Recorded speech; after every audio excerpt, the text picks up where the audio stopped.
Elsie, what's the matter? Elsie!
So, Watson.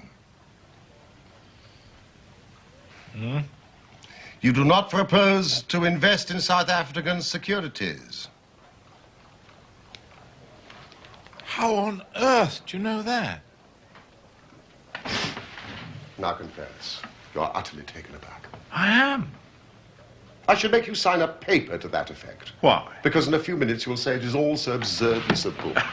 I should say nothing of the kind. You see, my dear Watson, it is not really difficult to construct a series of influences, each dependent upon its predecessor and each simple in itself. If after doing so one simply knocks out the central influences and presents one's audience with the starting point and the conclusion, one may produce a startling, though possibly a meretricious effect.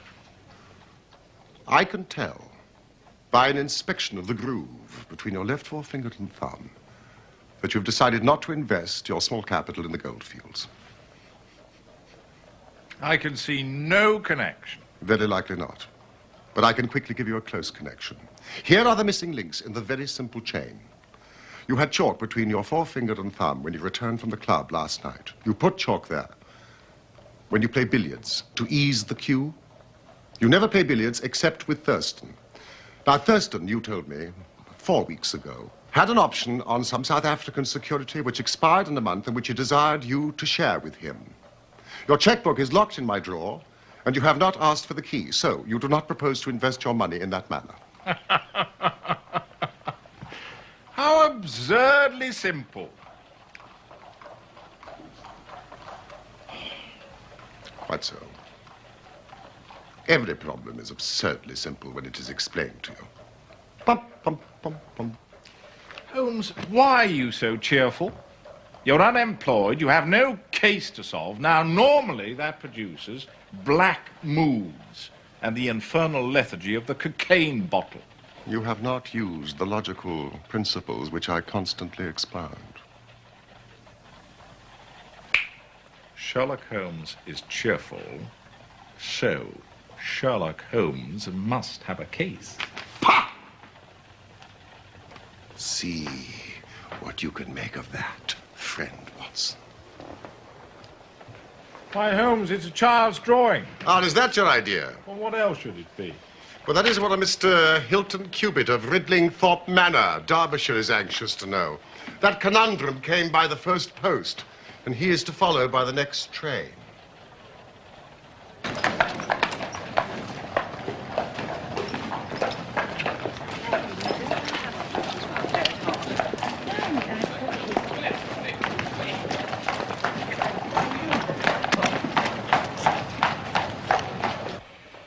Hilton Cubitt.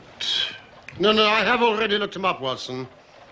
His family has owned land in Derbyshire for over 500 years, so I presume that Mr. Cubitt is as respectable as he is worthy.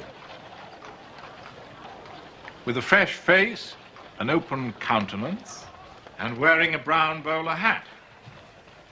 Oh, no, you cannot possibly know that. Really, Holmes?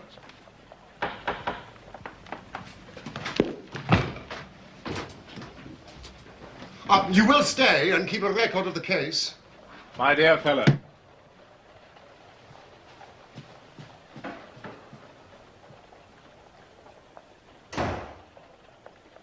Thank you, Mrs. Hudson. This way, Mr. Cubitt.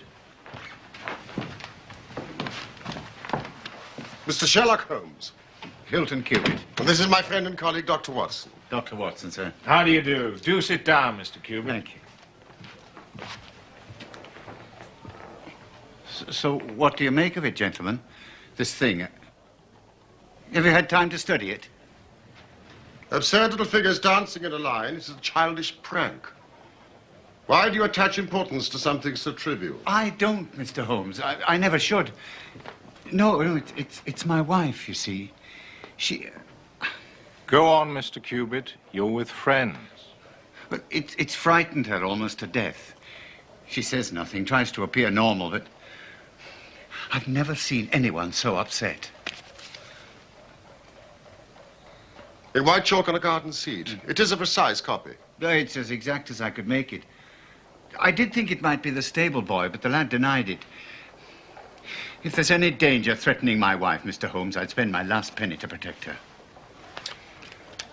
Do sit down, Mr. Cubitt. You smoke, Mr. Cubitt? Yes. No, I won't, thank you.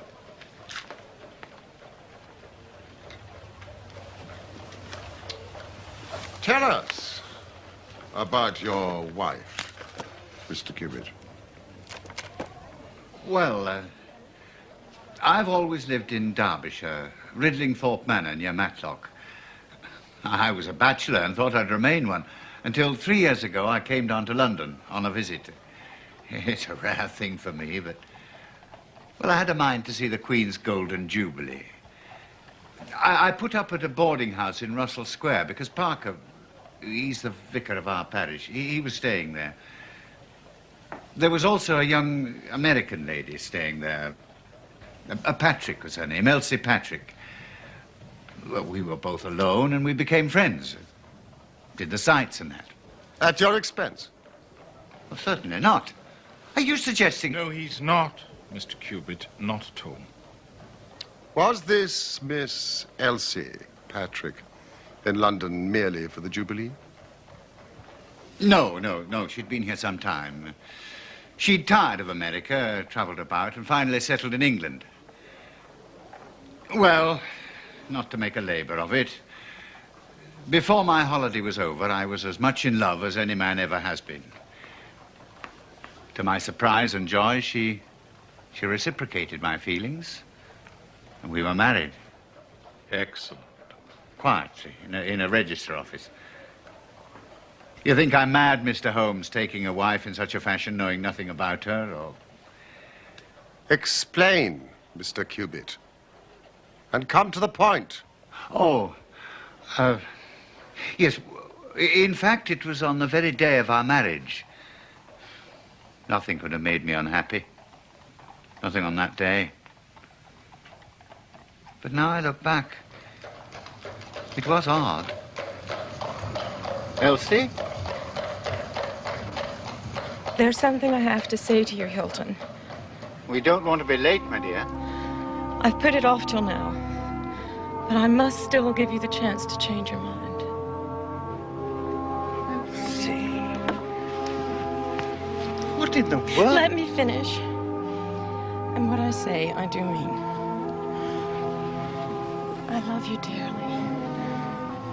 But you know nothing of my life before we met. I never asked. One of the things which has made me so fond of you. If you marry me, Hilton, I promise you marry a woman who has nothing personally to be ashamed of. But you'll have to take my word for it and allow me to be silent forever as to my life before we met. If that's too much to ask, then you must go back to your Derbyshire and leave me to the lonely life in which you found me. It's little enough to ask. And I shall never let you go. These have been the happiest 3 years of my life. And when did the first cloud cover the sun of this great happiness? You have a way of putting things, Mr. Holmes. And you have a way of prevaricating with your answers, Mr. Cubitt. Well, it was some months ago, May, in fact. Hilton! Hello? Here, in the drawing room! Well, what do you think? Yes, great improvement. Thank you, Saunders. I met the postman, saved him a journey. There's a bill. There's one for you. An American stamp. Chicago. Oh. I hope luncheon's ready. I'm ravenous.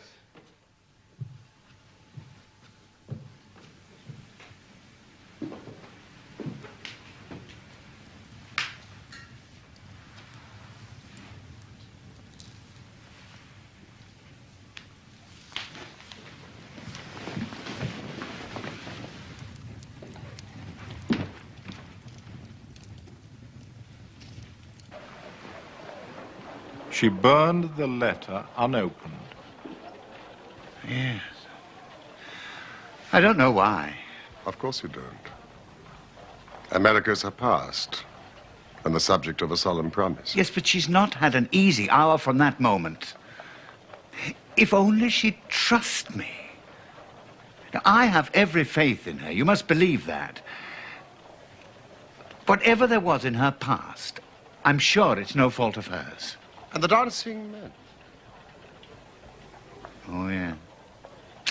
Well, I thought she was getting over the letter, and then these drawings appeared. I mean, it's just a childish scrawl, but it made everything worse than before. Well, I couldn't just leave it. And it wasn't the sort of thing I could take to the police, for they would have laughed at me. So I've come to you.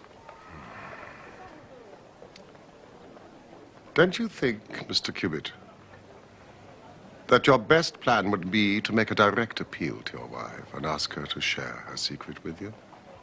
A promise is a promise, Mr. Holmes. If Elsie wishes to tell me, then she will. But I have no right to force her confidence. However, I do feel entitled to take my own line, and I will.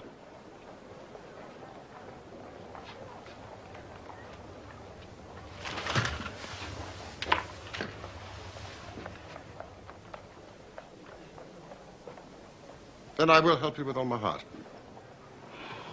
Have you seen or heard of any strangers in the neighborhood? No, I haven't.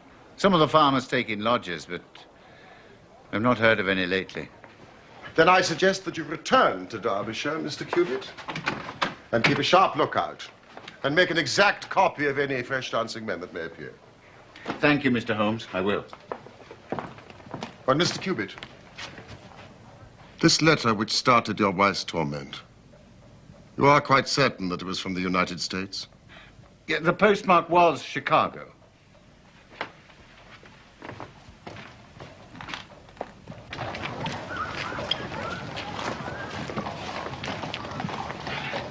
Goodbye. And don't worry.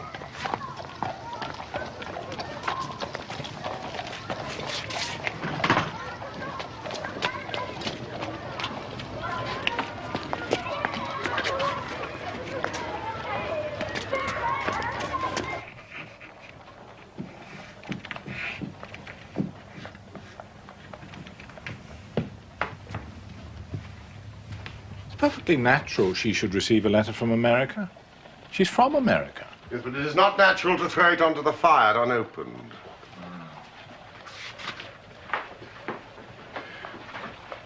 beginning to look like semaphore. You have read my monograph on secret ciphers? Some of it. I found it rather heavy going.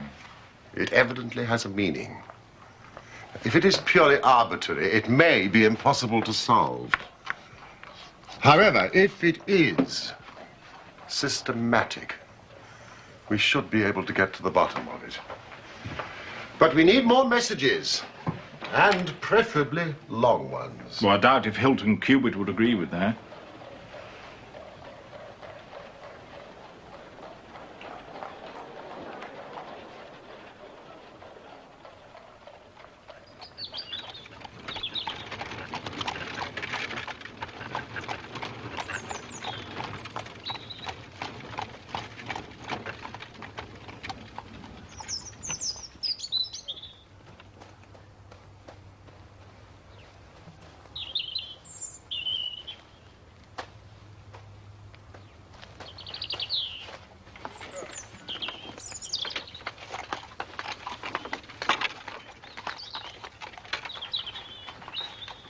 Walker.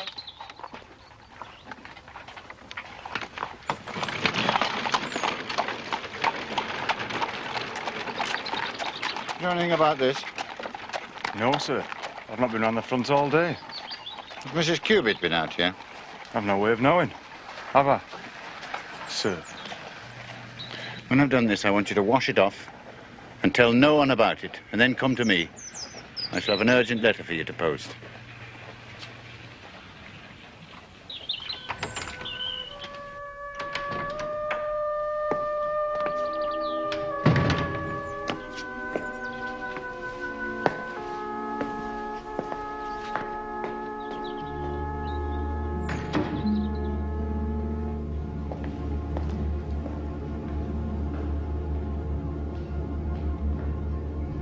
Elsie?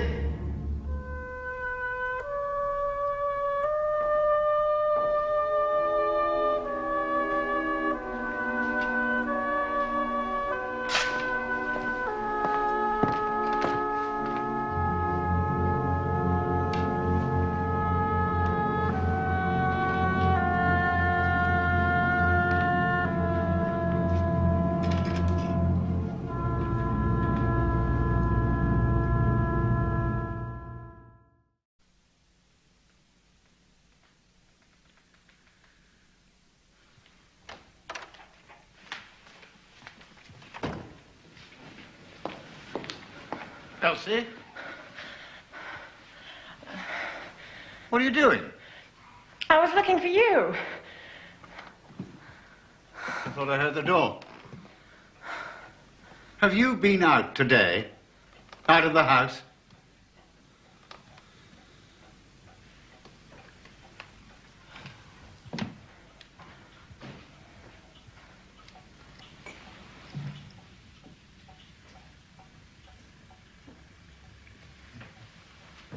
Hilton, come to bed. Everything will look better in the morning. Will the drawings look better? Will the dancing men look better? Why do they fuss you so? Fuss me! They're just a joke, a bit of mischief.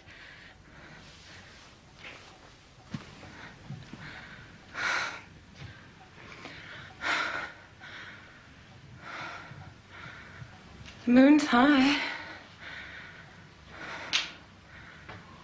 Where I come from, they say a moon like that drives you crazy.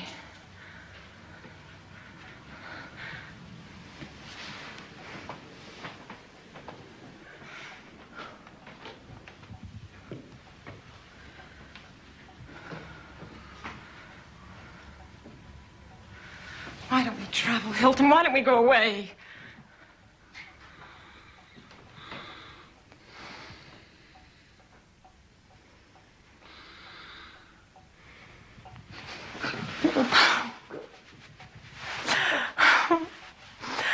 I love this place as much as I love you.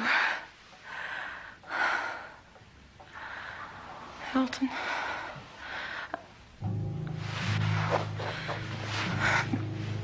What did you see? Nothing. Nothing at all. Please, dearest. Hilton, I beg you. There's somebody outside. Hilton! Hilton, wait! You'll come to harm. Or are you afraid he will come to harm?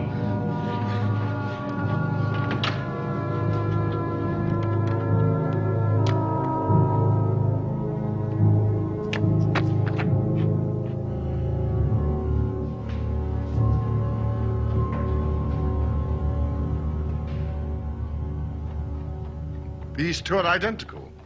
Oh, yes. Well, had that one washed off, then it must have reappeared. You know, it's a pity you didn't get a closer look at this chap. If only she hadn't tried to stop me. I've never been angry with her before. But she knew who was out there, of that I'm sure. And she knows what these figures mean. Was this a mere addition to this? Or did it appear to be entirely separate? It was on a separate panel of the door.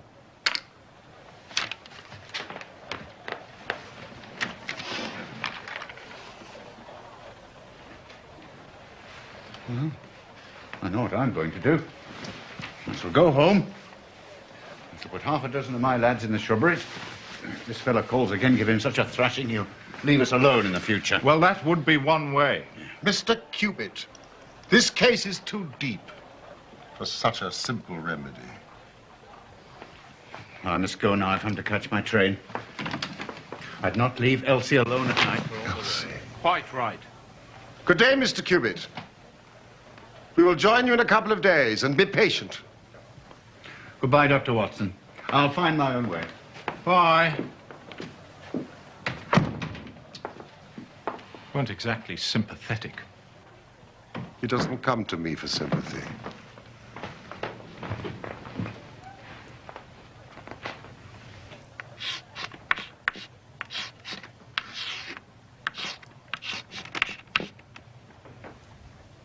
It is a considerable challenge. I shall work better for silence. Oh, well. I dare say I can find something quiet to do.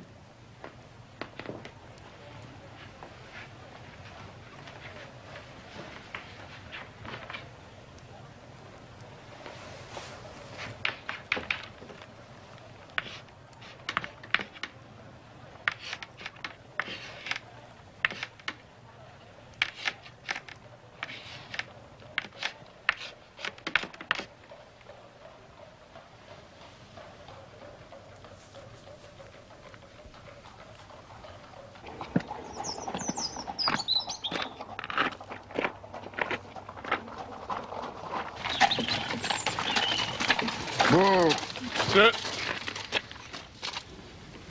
Where did you find this? down by the garden bench. Will that mean you'll be wanting me to take another letter for London, sir? It will. I'll have to get to move on if I'm going to catch the last pause. Walker, just do what you're told.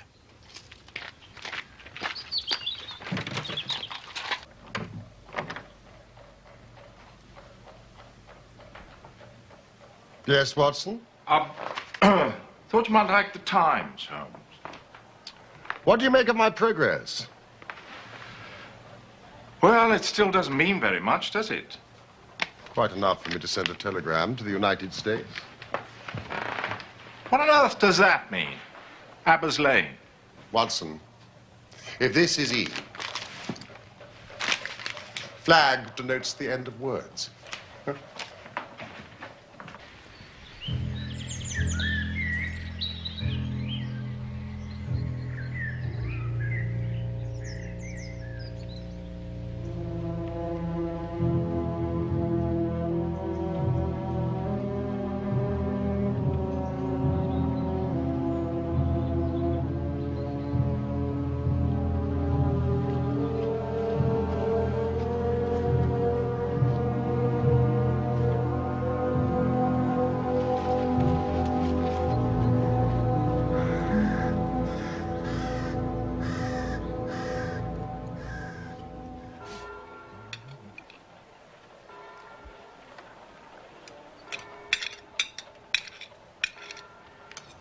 Oh. This grouse is superb. Mrs. Hudson has really surpassed herself this time. What time is the last train to Matlock? I'm afraid we've missed it. Holmes, I do wish you would try and eat a bite. I just need an answer to my telegram from America, and the story is complete.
What about your family?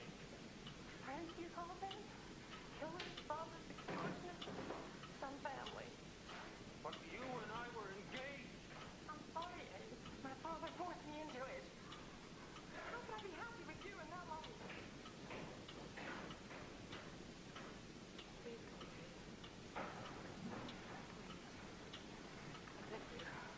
You begged me? Yes. Hilton is such a good man. It would break my heart if scandal ever touched him. Here's money. It's all that I have.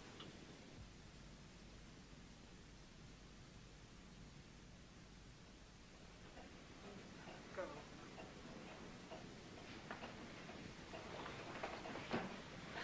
No! You're coming home. No! You're coming home. No! What the?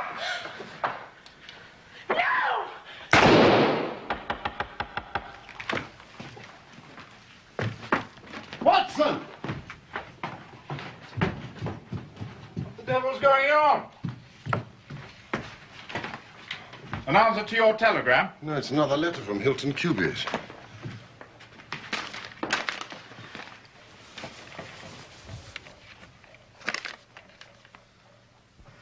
Elsie. Prepared.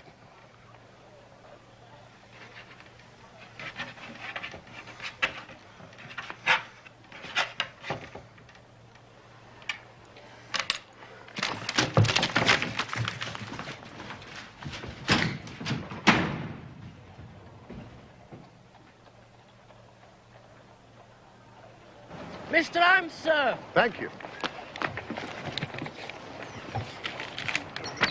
It's from Wilson Hargreave of the Chicago Police Bureau. In reply to your inquiry, Abe Slaney is one of the most dangerous men in Chicago. Some pancreas. Come along, Wade. Come along. There's a cab. Brindley Thorpe Manor, gentlemen. As fast as you can. How do you know? Expect you're the surgeon from London, sir. I beg your pardon. What makes you... She's not dead yet, sir. You may be able to save her. But she's for the gallows. The gallows? Why, that's her. She murdered her husband.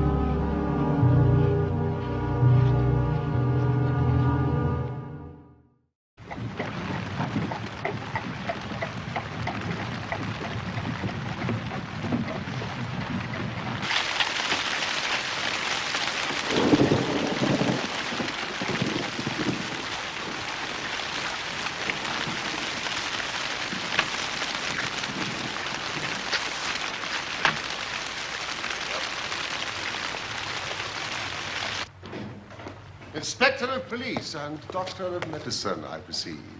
Yes, indeed. Inspector Martin, Derbyshire Constabulary. And I'm Dr. Carthew, the surgeons. This way, gentlemen. This is Mr. Sherlock Holmes. And I am his friend and colleague, Dr. Watson. Mr. Holmes? But what do you know of this business? A good deal. Mr. Hilton Cubitt was my client. But the crime was only committed at 3 o'clock this morning. How could you hear of it in London and get to the spot as soon as I? I anticipated it. We came in hope of preventing it. Then you must have important evidence of which I am ignorant. Only the evidence of the dancing men. The dancing men? Now, I will explain all that to you later. Since we are too late to prevent this tragedy, I am anxious to ensure that justice is done. Will you associate me in your investigation, or will you prefer that I should act independently? I should be proud for us to work together, Mr. Holmes.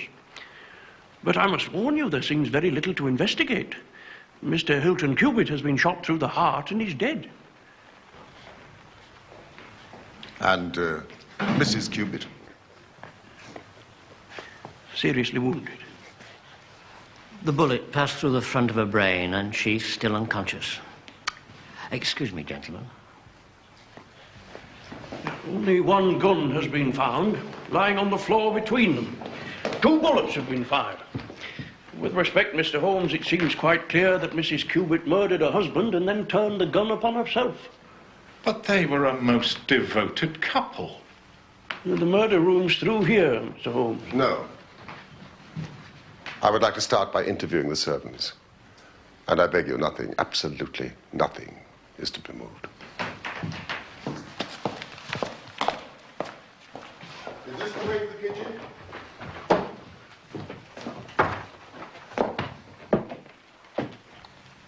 I should think it must have happened about 3 o'clock in the morning, sir. Where are your rooms? Up top, sir. The attics. I was awoke by this terrible bang. An explosion is the only word. Then about a minute later, there was another bang, only not so loud. What did you do?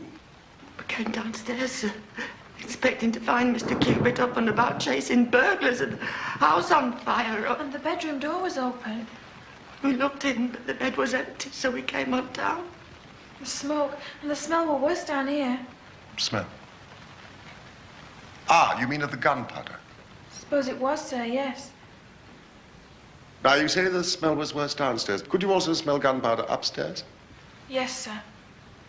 I commend that fact very carefully to your attention, Inspector. Mrs. King.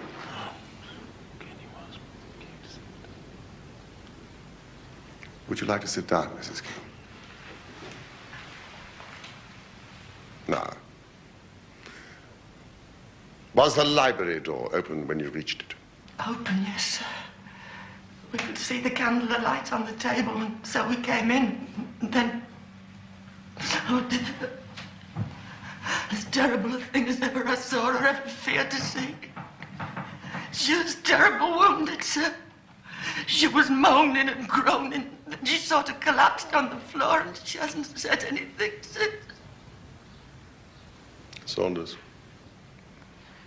We moved her up to her bedroom, sir, and sent Fred Walker for the doctor and the police. And there was no sign of a break-in? Or of an intruder? No, sir. And all the doors and windows was locked, as we had left them when we went to bed. Inspector. Oh, yes, sir. I checked that very thoroughly. Apart from poor Mrs. Cubitt, nothing else has been moved? No, sir. No, we've touched nothing, Mr. Holmes. Thank you, then. I think we can proceed.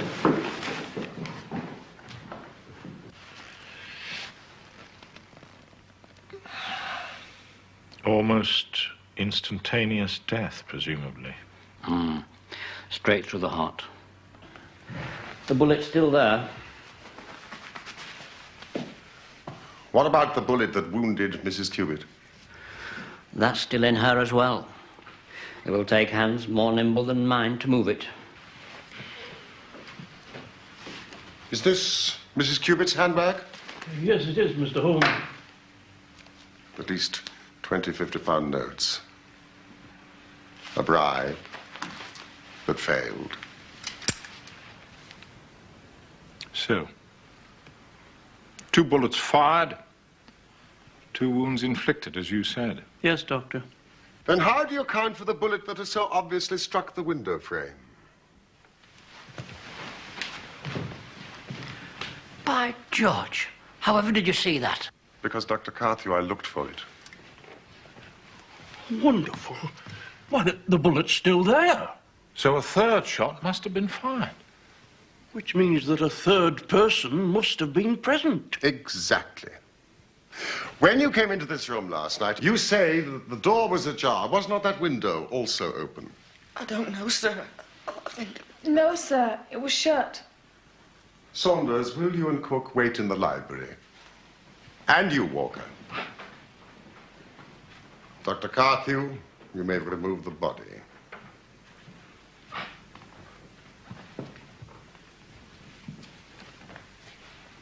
Now, it was Mrs. Cubitt herself who shut that window. If Saunders and the cook smelled smoke and gunpowder upstairs, then there must have been a strong through draft. Otherwise, it would not have spread so quickly through the house. We know that door was open. That window, too, must also have been open, but only for a short time. Well, why only for a short time? Because the candles have not guttered. There isn't a trail of wax. Wonderful. Wonderful. If the late Mr. Hilton Cubitt fired the bullet which pierced the window frame, he must have been aiming at someone who was standing either inside or just outside the window. Oh, thank you, Inspector. Which means that the bullet which killed Mr. Cubitt could have been fired by some... Inspector, your thoughts and mine agree entirely.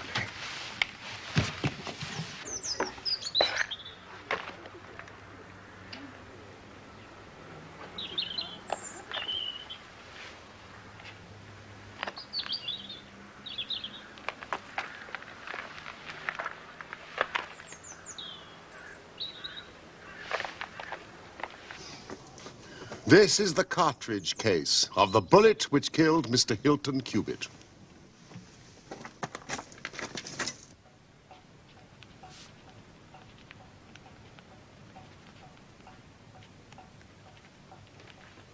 Holmes? If 3 shots were fired, why did Mrs. King and Saunders only hear 2 shots? They were telling the truth, but lied without realizing it. I'm not sure that I follow you. You remember what Mrs. King said? I was awoken by this terrible bang, an explosion. It is the only word. And then, a minute later, there was another bang, but not so loud. The first bang was 2 shots, fired almost simultaneously. One from the window, which killed Hilton Cubitt, and one from Hilton Cubitt, which missed and went into the window frame. And the 3rd shot? The saddest of all, Mrs. Cubitt, self-administered in her despair. Now, do any of you know of an inn in the neighborhood called Elridge's?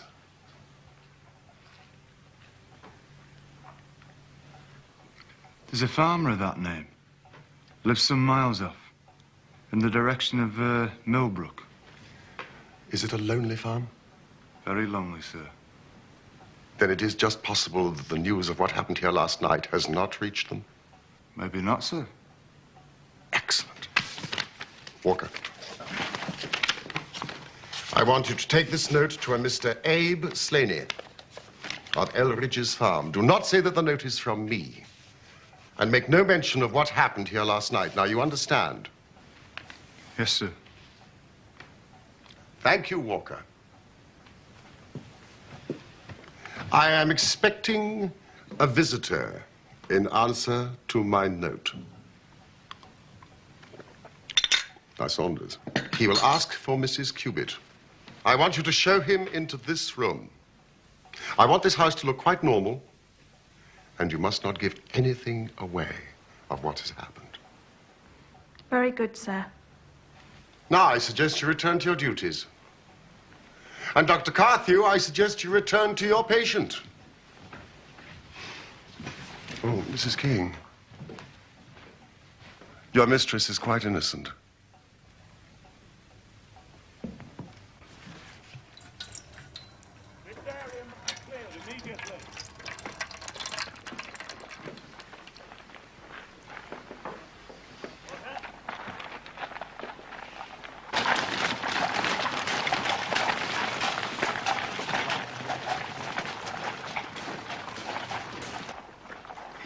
But how did you break the code? Well, you see, the rules which guide us in deciphering all secret writing depend on the fact that E is the most common letter in the English language. So you see, we were very fortunate that Mrs. Cubitt's name was Elsie, and that it featured in the second message, which gave us not only the E, but the L, the S, and the I.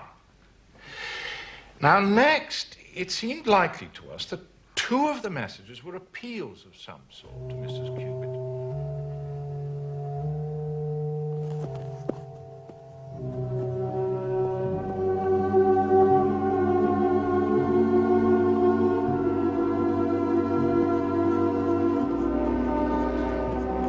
By adding the T and the G, the message reads, "At Eldridge's, come Elsie." Well, if this Abe Slaney is indeed the murderer, we must make an immediate move to arrest him. Well, calm yourself, Inspector. I expect him here any moment. Yeah, but why should Slaney come here? Because I have written and asked him. But won't his suspicions be roused? Will he not try to escape? Saunders. Excuse me, sir. There's a gentleman approaching the house. Do you think he'd be armed? He's a fool if he's not.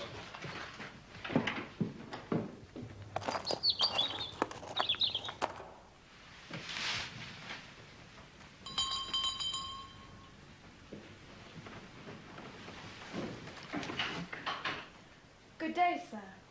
Is Mrs. Cubitt at home? I'll inquire, sir, if you'll step inside.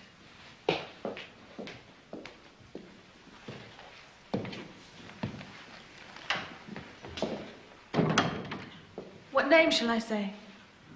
Tell her it's an old friend. She's expecting me. If you'll wait in the library a moment.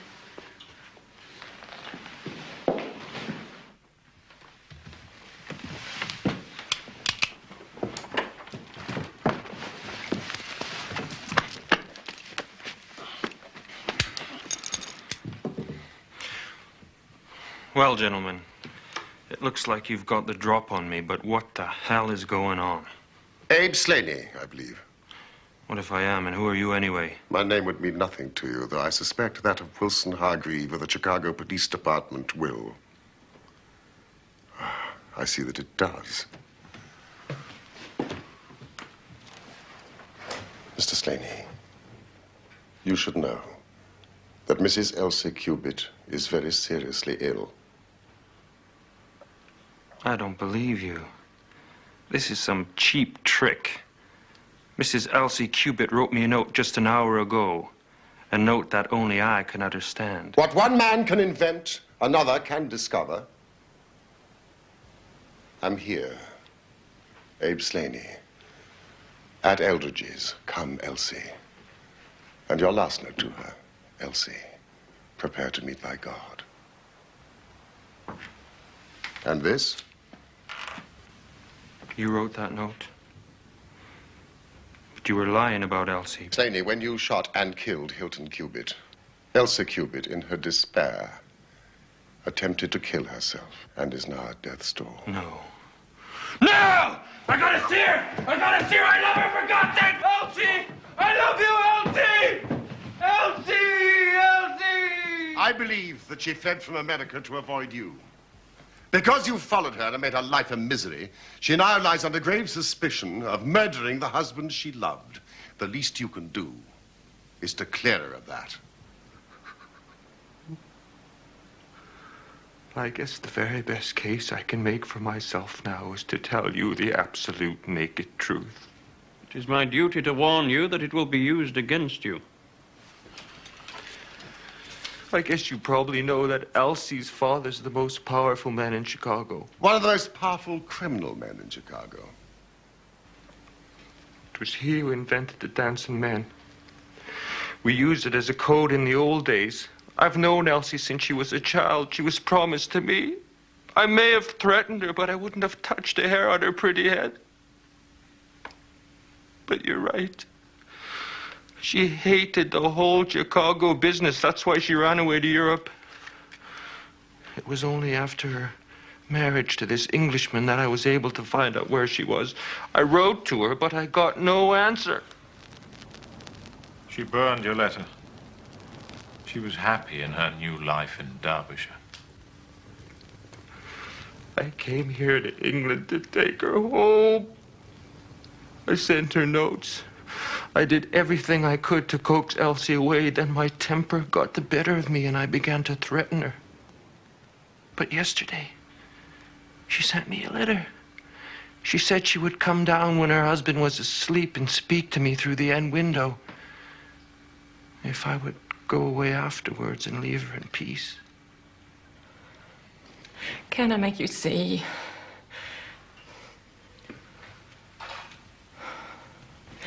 I've never been so happy as I've been here with him. I love him. Abe, I want to stay, and I'm going to stay. But what about your friends in Chicago? What about your family? Friends, do you call them? Killers, robbers, extortionists? Some family.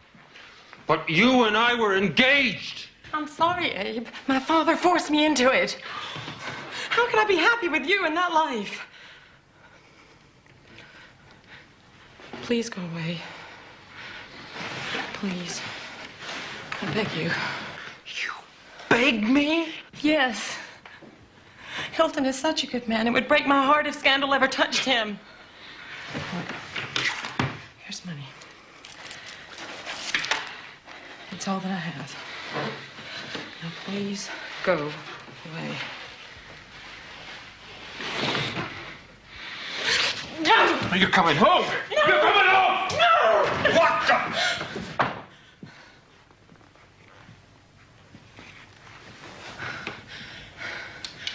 No!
I think we've heard enough for the moment.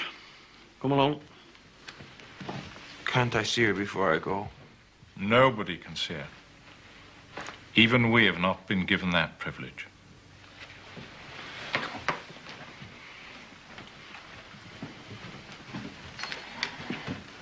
Mr. Holmes, I hope that if ever again I have an important case, I shall have the good fortune to have you by my side. Good afternoon, and thank you.